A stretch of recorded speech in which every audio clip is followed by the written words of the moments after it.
Dan di pukul 12 malam, dia bermimpi didatangi dua orang pria dengan pakaian bercucuran darah. Satu di antaranya berpostur tinggi besar dan lehernya hampir putus. Sedangkan pria yang satunya berdiri tanpa kepala, mengenakan celana panjang berwarna hitam dan baju kaos berwarna abu-abu.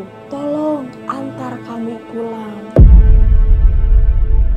Assalamualaikum warahmatullahi wabarakatuh. Hai gengs, seperti biasa di malam ini Tri Chandra akan ulas sebuah kisah horor, dan kali ini tentang hutan angker yang ada di Indonesia. Tepatnya adalah Bukit Soeharto. Yang memang di hutan tersebut dihuni berbagai macam makhluk astral tak kasat mata. Selain daripada itu, dalam hutan tersebut tak lepas dari sejarah yang begitu kelam, di mana di bukit ini dijadikan tempat disiksa dan dikuburkannya pekerja Romusa pada masa penjajahan Jepang. Ingin tahu kisahnya? Simak terus.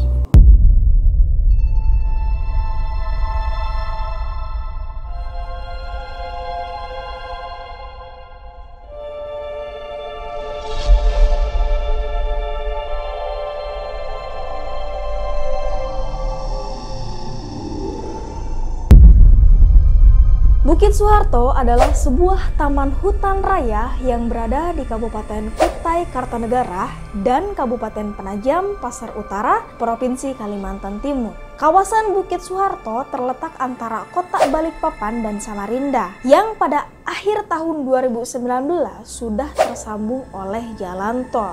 Nama Soeharto yang juga merupakan nama Presiden kedua Republik Indonesia ini lekat pada kawasan tersebut. Lantaran Soeharto dikabarkan pernah melakukan perjalanan dari Balikpapan ke Samarinda melalui bukit tersebut. Dan Bapak Soeharto pula lah yang menetapkan kawasan tersebut menjadi hutan lindung seluas 27.000 hektar pada tahun 1982 melalui surat keputusan Menteri Pertanian. Dan kawasan Bukit Soeharto merupakan salah satu lokasi yang diusulkan sebagai lokasi pemindahan ibu kota, guys. Bukit Soeharto masih cukup asri dengan adanya beberapa jenis pohon yang rindang.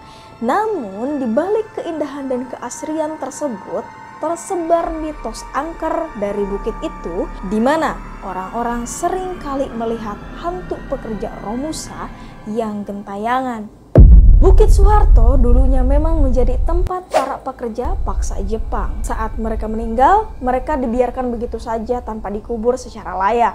Alhasil, hantu mereka bergentayangan sampai saat ini.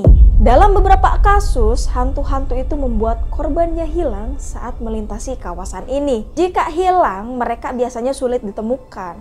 Namun, jika ditemukan, biasanya mereka dalam posisi setengah gila, gengs.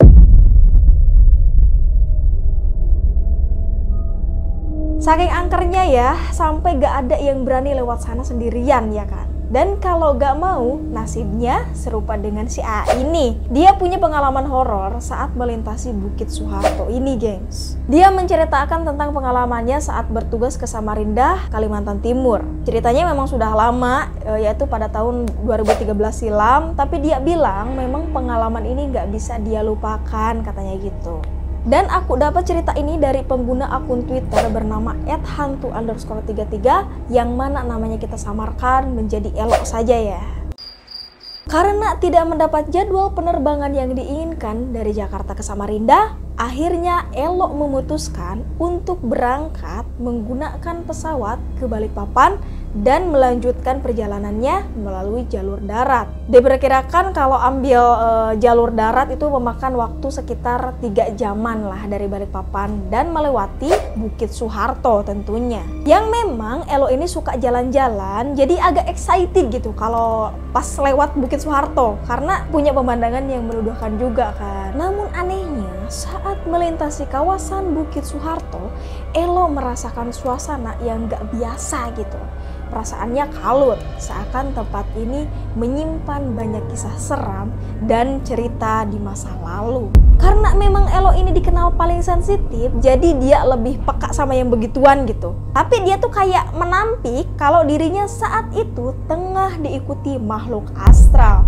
Ketika tiba di Samarinda, yang tadinya hanya perasaan ganjil, justru kini jadi kenyataan. Yang dimana ketika tiba di hotel, Elo mendapat sebuah kamar dengan fasilitas twin bed dan jendela menghadap ke pelabuhan, guys. Tapi Elo ini merasa gak nyaman sama kamar tersebut dan meminta pihak hotel untuk menggantinya dengan kamar lain yang tersedia. Tetapi karena kesalahan teknis, ini ada masalah gitu kan, Elo gak jadi ambil kamar alternatif tersebut dan memilih tidur di kamar berkasur 2 sebelumnya. Ya udahlah, nggak apa-apa gitu kan, daripada tidur di luar. Saat sedang berada di toilet, Elo ini samar-samar mendengar suara pria meminta tolong diantar pulang. Tolong antar kami pulang. Begitulah kira-kira ucapan pria tersebut, dan Elo ini mengira kalau suara tersebut dari kamar sebelahnya yang kebetulan sama-sama sedang berada di toilet. Ayo udahlah, nggak ambil pusing gitu kan, dan segeralah Elo ini keluar kamar untuk menikmati daerah baru yang belum pernah dikunjunginya. Saking senangnya Elo menghabiskan waktu bereksplorasi di kota itu kan sampai malam hari, gengs. Gak kerasa tuh udah pukul 10 malam dan dia bergegas untuk pulang ke hotel. Sepulang jalan-jalan, dia pun mandi dan siap-siap untuk tidur. Sampai pada akhirnya ia mendengar kembali suara yang sama dengan permintaan yang sama pula. Suaranya mengalun dari telinga Elo dan itu lebih jelas ketimbang yang ia dengar tadi siang. Sehingga Elo semakin yakin bahwa suara samar-samar milik pria itu berasal dari kamarnya sendiri. Saking ketakutannya itu kan Elo sampai dia terlelap dengan sendirinya gitu. Akhirnya dia tidur tuh dengan sendirinya. Dan di pukul 12 malam dia bermimpi didatangi 2 orang pria dengan pakaian bercucuran darah. Satu di antaranya berpostur tinggi besar dan lehernya hampir putus. Kalau bilang usianya sekitar 45-50 tahunan lah, dan mengenakan pakaian berwarna biru cerah yang dipasangkan dengan jeans biru muda. Sedangkan pria yang satunya berdiri tanpa kepala, mengenakan celana panjang berwarna hitam dan baju kaos berwarna abu-abu. Tolong antar kami pulang, katanya gitu, yang sontak membuat Elo terbangun. Dia bangun kan, astagfirullah, sambil napas tersengal-sengal tuh kan. Elo membuka mata dan menyadari bahwa ia kini telah tidur meringkuk membelakangi kasur satunya. Sedangkan di depannya ada kaca jendela yang menampilkan 2 sosok pria astral dalam mimpinya sedang duduk di tepi kasur menghadap dia sembari meminta tolong. Ngikut dia dari mimpinya Elo ini kan. Saking takutnya ini Elo mencoba menutup mata, tetapi ia malah merasakan hembusan napas hangat di telinganya. Tolong antar kami pulang. Berulang-ulang ngomongnya kayak begitu. Elo ini kan memberanikan diri, langsung berdiri dan melihat kasur di sebelahnya tuh kan. Tapi sosok itu gak ada, gengs. Pada saat itu, Elo langsung keluar kamar dan menenangkan diri dengan duduk di balkon hotel. Nah, di tengah kekalutannya ini kan akhirnya Elo menghubungi seorang temannya, dan temannya tersebut kemudian menyarankan agar Elo membantu mereka pulang ke tempat yang mereka inginkan. Karena menurut sang teman, Elo dianggap cukup kuat oleh makhluk astral tersebut untuk membawa mereka pulang gitu. Nah, singkat cerita, setelah pekerjaannya selesai, Elo memutuskan untuk pulang secepatnya dari Samarinda dengan memesan bus travel untuk mengantarkannya ke Balikpapan. Karena memang kan pesawatnya nanti akan berangkat dari sana gitu. Dan Elo ini beruntung dia masih mendapatkan bus terakhir di hari itu yang akan berangkat pukul 10 malam. Akhirnya kan Elo berangkat dari Samarinda bersama seorang penumpang pria lain yang kira-kira berusia 30 tahunan lah. Jadi Elo ada temennya gitu. Baru setengah jam perjalanan, tiba-tiba mobil berhenti dan penumpang yang bersama Elo tadi cepet-cepet minta turun. Terus pria itu kemudian berbisik kepada Elo untuk tidak menoleh ke belakang. Mas, jangan lihat ke belakang ya. Katanya gitu. Kelihatannya pria itu sangat panik dan takut juga. Segeralah setelah sang penumpang turun, Elo merasa ada yang janggal. Tetapi karena Elo juga takut, ia gak berani untuk melihat ke belakang. Sampai Elo ini gemetar kan dan mencoba untuk rileks gitu. Dan akhirnya mereka jalan lagi tuh kan dengan hanya 2 orang saja di dalam mobil, yaitu Elo dan Pak Supir. Tak lama dari situ, Elo merasakan suasana yang sangat sepi dan gelap di sekitar mobil. Dan ternyata mereka telah sampai di Bukit Soeharto. Kebetulan malam itu malam Jumat juga, gengs. Dan suasana mencekam terasa menjadi-jadi. Bahkan kita tahu bahwa Bukit Soeharto pada siang hari saja sudah sangat sepi banget kan, apalagi malam gitu. Tiba-tiba Elo mendengar suara napas yang berhembus. Itu kayak gitu. Elo yang udah tahu kalau di belakang itu gak ada orang selain dia dan Pak Supir, mulai tuh merasa panik. Ia berusaha tidak menggubris sampai pada akhirnya dia mendengar suara batu dan sekejap tanpa sadar menoleh ke belakang. Langsung kan dia nengok gitu. Saat itulah dia menyadari bahwa di bangku belakang ada 2 orang pria astral yang ada dalam mimpinya mengikuti mereka sepanjang perjalanan, gengs. Badan Elo ini langsung lemes tuh kan, panik banget dia. Dia ini baca doa tuh sampai dia meremas pundak Pak Supir kala itu yang sedang mengendarai mobil dengan kecepatan tinggi, gengs. Dan dirasa Pak Supir juga udah gitu bahwa ada yang ngikutin. Karena ketakutan, Pak Supir pun kemudian menepikan mobilnya. Elo dan Pak Supir langsung keluar mobil dan mencoba untuk rehat sejenak gitu. Di tengah-tengah beristirahat, Pak Supir mengaku bahwa telah lebih dulu melihat kedua makhluk astral itu. Elo yang ketakutan lagi-lagi menghubungi temannya itu kan dan meminta pertolongan. Tolonglah, aku takut banget ini gitu, mesti gimana kan gitu. Ya udah, kamu tenang dulu, biar aku bantu kamu dengan doa. Gitu ini kata temennya Elo kan. Setelah selesai menelpon, Elo ini simpan ponselnya di jok tengah dan menutup pintu mobil. Sekitar 15 menit kemudian, pintu mobil tiba-tiba terbuka dengan sendirinya. Lalu terlihat dengan jelas keluar 2 orang pria astral itu turun dari mobil, menyeberangi jalan raya dan masuk ke hutan, kemudian hilang di antara pepohonan Bukit Soeharto.